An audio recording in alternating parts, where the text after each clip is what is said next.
Oi, tudo bem? Seja bem-vindo a mais um encontro nosso no 7 às 7, 7 minutos às 7 da noite. Hoje nós vamos refletir sobre um tema muito controvertido, especialmente questionado por aqueles que não compreendem direito o processo da formação do texto sagrado, que é o tema da canonicidade. Quais foram as razões pelas quais as escolhas se deram quanto à composição dos livros que compõem a Bíblia Sagrada? Porque uns foram escolhidos e outros foram deixados de fora.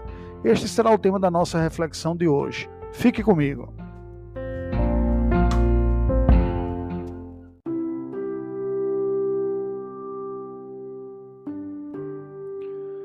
No capítulo 7 do livro Somos Todos Teólogos, de R.C. Sproul, nós vamos estudar sobre a canonicidade.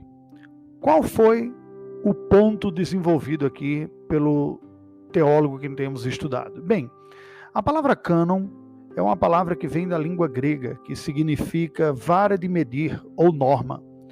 E ela é usada na teologia cristã para fazer referência aos livros que compõem a Bíblia Sagrada, a saber, os 66 livros, 39 livros do Antigo Testamento e 27 livros do Novo Testamento. Estes são os livros que compõem a Bíblia. E ela é chamada de cânon exatamente porque estes livros são a norma suprema, absoluta. Todo o cristianismo só se constitui e se coloca de pé devidamente se estiver apoiado nos ensinos destes livros. Quando nós estamos refletindo sobre o cânon, a primeira questão que vem relacionada é a questão da extensão do cânon. Porque alguém pode perguntar, como algumas vezes pergunta, que segurança eu tenho de que os livros que foram selecionados são de fato os livros confiáveis?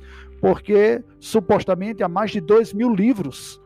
Porque apenas os 66 foram escolhidos para comporem a Bíblia Sagrada? Bem, a maioria destes manuscritos antigos foi rejeitada por ser escandalosamente fraudulenta. Qualquer pessoa que lesse o seu conteúdo perceberia elementos místicos, mágicos e contraditórios e contrários às outras partes da Escritura. Centenas de livros gnósticos foram rejeitados, alguns se passando por livros de autoria bíblica, chamados de pseudoepígrafos. Mas, de todos os livros que compõem a Bíblia Sagrada, apenas 3 que não fazem parte da Bíblia, houve um certo debate a respeito se eles deveriam ou não serem considerados livros inspirados. A saber, o Didaquê, o Pastor de Hermas e a primeira carta de Clemente de Roma. Bem, é importante dizer que os próprios autores destes livros tinham a consciência de não serem autores de uma obra apostólica. Eles entendem que o seu próprio conteúdo é inferior. Documentos importantes, porém, apontavam desde já um cânon mais restrito. E o grande debate acabou sendo, para a definição do cânon, acerca de quais livros deveriam conter a Bíblia Sagrada. A Bíblia Sagrada deveria conter quais livros e não os que elas haveriam de excluir. O debate foi muito mais sobre se a carta aos Hebreus, a segunda carta de Pedro, a segunda e terceira carta de João e o livro do Apocalipse seriam livros inspirados ou não. Não houve dúvida na igreja, quando foi debater essa questão, acerca da não inspiração dos demais livros. Como então o cânon foi estabelecido? Bem, a formação da Bíblia neste número de 66 livros, especialmente os debates quanto aos livros do Novo Testamento, uma vez que o cristianismo recebe de herança do judaísmo os 39 livros do Antigo Testamento, se deu por ocasião do século IV. A disputa estava baseada basicamente em alguns critérios. Primeiro, os autores dos livros do Novo Testamento deviam estar debaixo de autoridade apostólica, assim como no Antigo Testamento nós tínhamos os profetas como fonte de autoridade e de revelação, nós temos os apóstolos no Novo Testamento. Isso não significa dizer que exclusivamente tinham que ser apóstolos, mas reconhecidamente discípulos de apóstolos, pessoas que conviveram com eles, ou apóstolos ou um discípulo direto. O cânon foi formado, na verdade, em reação a um primeiro cânon que foi herético. um herege chamado Marcião, que tinha uma visão distorcida acerca de Deus, que via o Deus revelado na Escritura do Antigo Testamento como um Deus mau, uma espécie de demiurgo, e não o Deus de amor e Pai do nosso Senhor Jesus Cristo. Então, ele excluiu desta composição de livros, todos os livros do Antigo Testamento, a maioria dos evangelhos e uma boa parte das cartas do Novo Testamento, inclusive algumas de Paulo, todas as referências ao Antigo Testamento. E isso começou a correr como sendo um código bem restrito do cânon.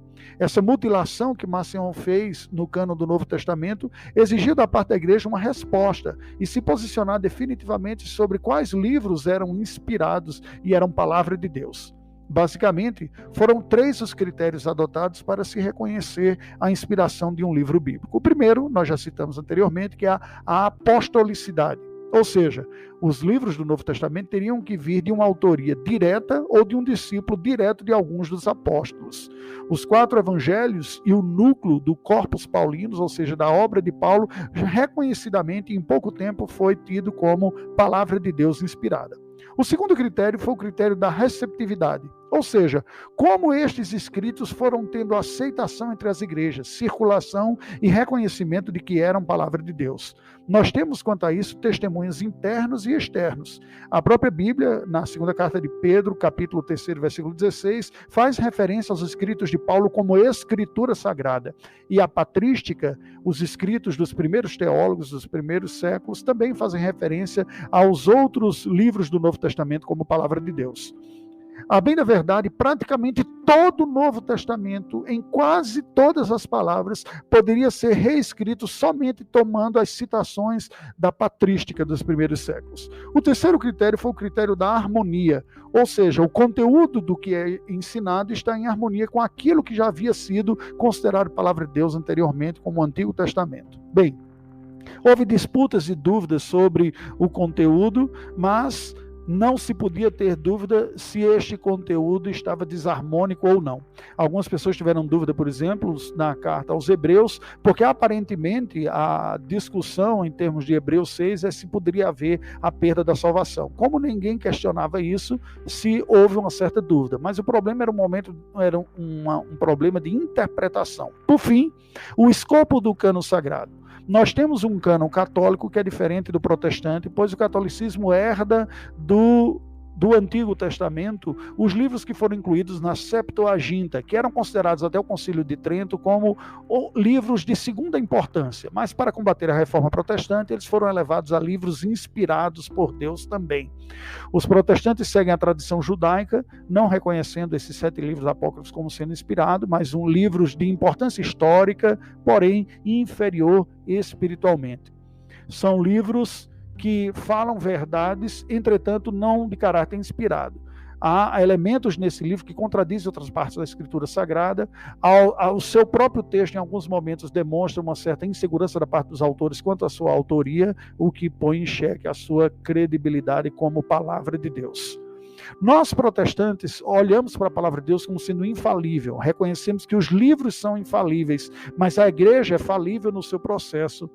O que faz com que nós tenhamos segurança quanto ao conteúdo bíblico e a formação do cânon é a própria providência divina e o conteúdo interno da mensagem bíblica. Diferente da visão católica romana, que vê a infalibilidade na instituição. Os protestantes veem no conteúdo bíblico.